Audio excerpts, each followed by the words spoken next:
Breaking news. భారీ వర్షాలతో విజయవాడ అతలాకుతలమవుతోంది. 2 రోజుల నుంచి కురుస్తున్న ఎడతెరిపి లేని వానలతో పలు కాలనీలు జల దిగ్బంధంలో చిక్కుకున్నాయి. భారీ వరద కారణంగా కృష్ణానదిలో భారీ పడవలు కొట్టుకొస్తున్నాయి. భారీ వర్షాలు వరదలతో రాష్ట్ర వ్యాప్తంగా ప్రజలు ఇబ్బందులు పడుతున్నారు. కృష్ణానదికి గత 121 ఏళ్లలో ఎన్నడూ లేనంత వరద ఉధృతి వచ్చి చేరింది. విజయవాడ గత 200 ఏళ్లలో ఎన్నడూ చూడనంతగా వరద నీటితో నిండిపోయింది.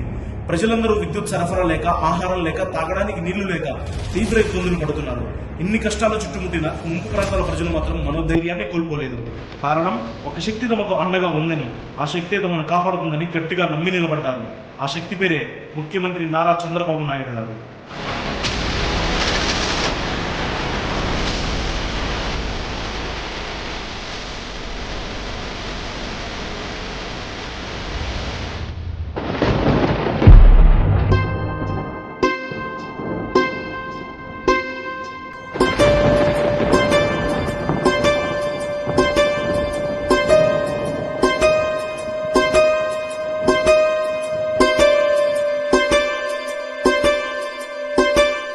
విజయవాడ నీట మునిగింది అని ఆయన చెవిన పడింది. అంతే, హుటాహుటిన విజయవాడ చేరుకున్నాడు. ప్రతి వీధిలో ఇబ్బందులు పడుతున్న వారి దగ్గరకు నేరుగా వెళ్లి నేను వచ్చానని భరోసా ఇచ్చాడు.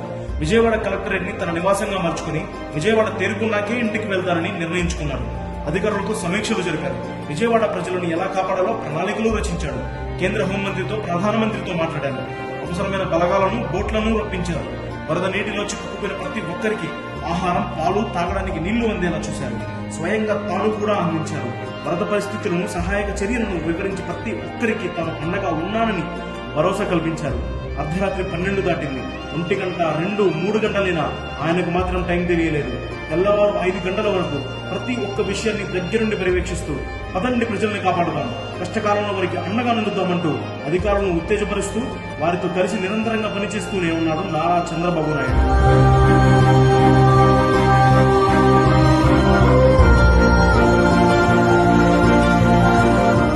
తోడు ఉన్నంతకాలం ఎలాంటి తుఫానులు, వర్షాలు, వరదలైనా తమని ఏమీ చేయలేవని అక్కడున్న వారందరికీ తెలుసు.